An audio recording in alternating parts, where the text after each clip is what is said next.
Let us recap.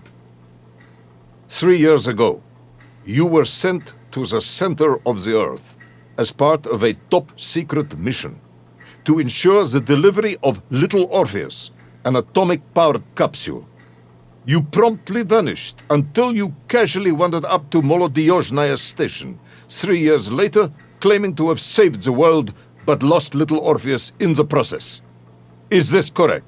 Yes, General, it is, but... You are charged with many crimes against the state, including desertion, lying to a superior officer, and sedition. Any one of these charges bears the punishment of execution by firing squad.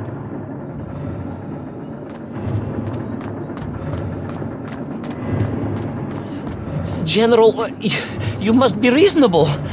I did my best. It's all true, I swear. I swear upon the lives of my family. Oh, do you? Auntie Marcia and Uncle Vanya, the traveling tinker and the pig dentist, or perhaps Cousin Pavel, the criminal mastermind with the unhealthy taste for eggs.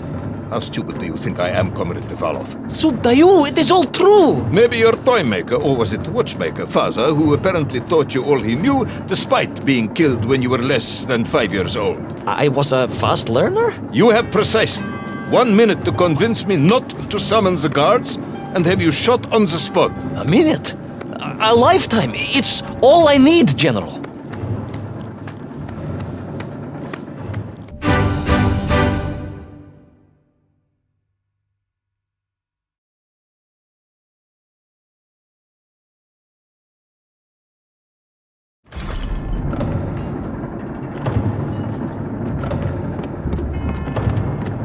I was astounded. My father, I told you, I think I told you, he was a toy maker, and he often played with clockwork parts. Tavarish. But this made all those childhood wonders pale into insignificance. And it was fortunate indeed that my uncle... Vanya, the pig dentist? No, my other uncle,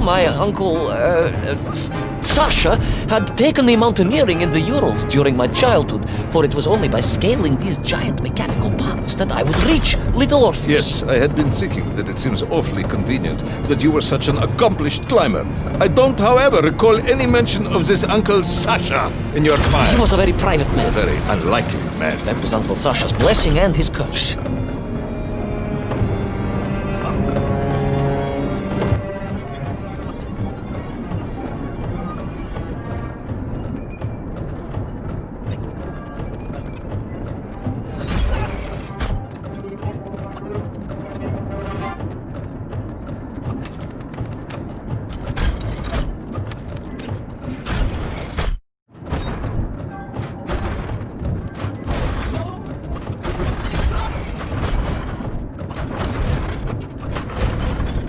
Those great wheels and cogs crashed and boomed. The vast hands of all time crunching forever and ever around. Ivan Ivanovich. Pendulums and springs and great big wheels and tiny little wheels. Tavarish Privalov, stop. Though at least the Menkf were not here, especially as they seemed to infest the world below the surface. Menkf everywhere. Menkf. Many Menkf. Menkf aplenty. Menkf. You are babbling. Comrade, enough.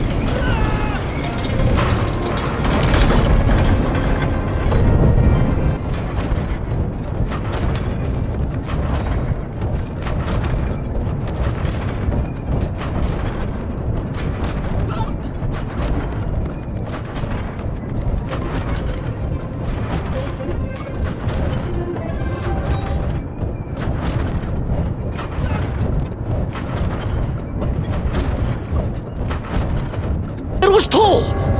Aha! High above! On the clock face, perhaps! With his radios and his crystals!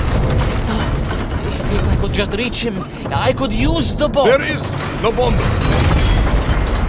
You have no idea how to make a bomb. You have no idea about how to do anything one might actually expect of a cosmonaut. The bomb? Ivan Ivanovich! Time is up.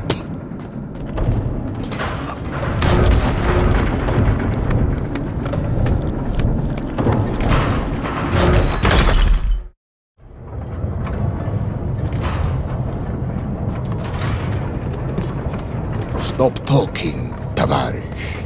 You don't know what happens next. It is obvious. You've done very well.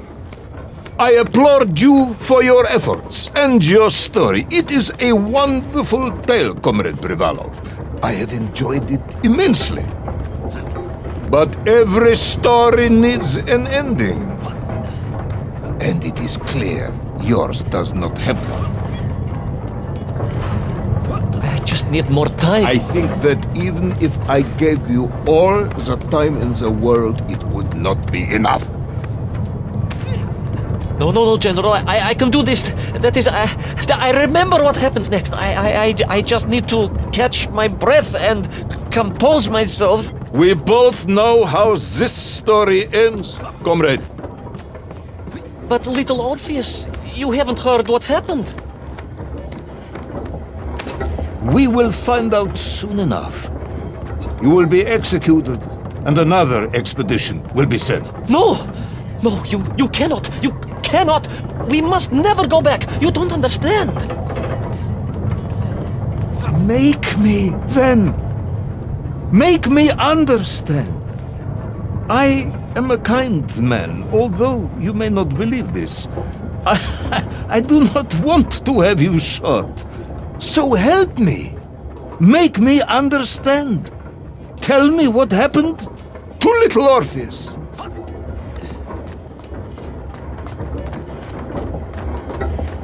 It was. Ivan Ivanovich? It was. It was. No. I'm sorry, General. I'm sorry, I have no idea. You are right. I simply cannot think what happened next. It's just a blank, General. There's nothing there. I am very tired, you see. Comrade Privalov. Ivan. You're right. It's over, General. Perhaps you would be so kind as to write to my mother for me. Of course I will. You are a kind man, as you have said. And, General, Yes, Ivan. was it a good story? Oh, yes. It was an excellent story. Thank you, General. I am just sorry I couldn't give you an ending. Unless... General? Quiet, Tovarish. I am thinking. Unless... I seem to remember that there were many problems with little Orpheus during production. General? Problems with the casing around the atomic battery. Concerns. Concerns, General? Yes, concerns.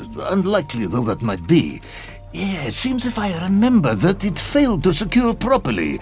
A sharp blow could spring the hatch and expose the fragile casing of the bomb to any would-be vandal. I'm not sure I follow you. A resourceful yet forgetful hero might, one would think, take advantage of that fact. But how, General? Where would I find something to strike it with? The son of a watchmaker would easily find something within a giant clock mechanism that resembled a hammer, surely. A hammer? Why, yes, General. I do remember now. I grasped the hammer-shaped thingamabob. Let's just agree it was a hammer, Ivan. Yes, of course. Let's do that. I recovered my senses, shook my head, and looked about me. In my distracted stupor, I had climbed further up the tower than I ever thought possible. In front of me was the clock face, and I gazed out through it at the sheer expanse of history. And I knew whatever happened next... happened next? The hand of destiny had fallen upon your shoulder. Yes! It had. And what an extraordinary hand it was.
And so, Thor was defeated.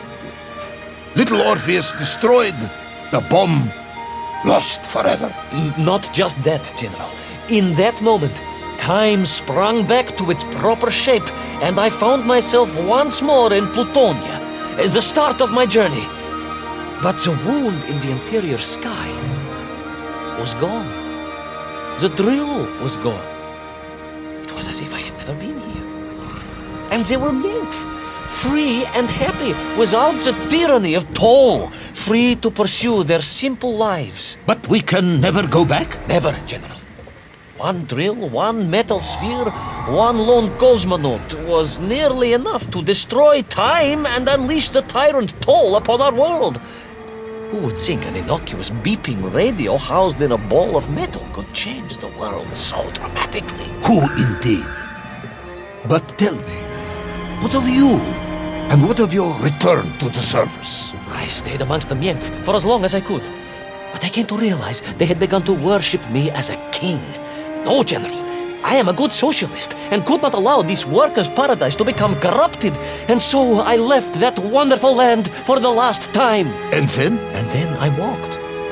For 2 years I wandered, always looking for a way home, through lands and worlds almost beyond imagination. Until one day I emerged, blinking into sunlight, and realized I was home. Until one day I emerged, just like that? You just found your way back to the surface? Well, General, it was a little more complicated than that. There were great obstacles to overcome, and terrible challenges to face, and incredible lands to explore. Enough, Ivan. Little Orpheus is lost forever. The interior is sealed. You have returned with a story of socialism, triumphing over incredible odds. It is, as I said, enough for one night. Enough for my report, at least. General, if I may... Comrade Ivan Ivanovich Privalov, you are found guilty of all charges brought against you and sentenced to execution by firing squad. However, having listened to your story, I believe you are quite mad. In other words, I find your madness guilty, not you. And we cannot execute madness. And indeed, there are lessons to be learned, even in the depths of this madness. Perhaps the Americans were right to send a chimp after all. So, General? Get out of my sight, Ivan. Go home. Enjoy a state pension as a madman. Just make sure I never see you again. Yes, General. Of course, General. Anything you say. I shall be small and quiet and live a life without excitement and... Out! Until one day I just emerged. Oh, very good, Tavarish. Very good indeed.